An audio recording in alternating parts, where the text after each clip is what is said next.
that really quick GoPro video, finally testing it out. I put it on my snowblower, as you saw. Sorry for the video for being dark. I know I forgot to turn the night mode on. Our backyard doesn't have a lot of light, so I just wanted to test it out and show you guys how it turned out.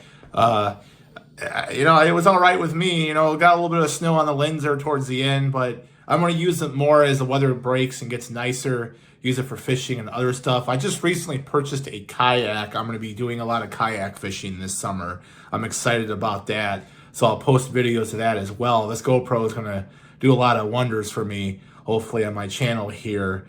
I'm not a professional fisherman because it seems like everyone is a influencer or a professional on YouTube. I am the complete opposite. I'm going to be I'm going to be a average, mediocre fisherman that will probably catch only one fish this summer.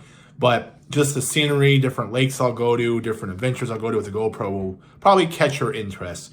Until then, I hope you guys enjoy the rest of your weekend. Stay safe out there and be man out.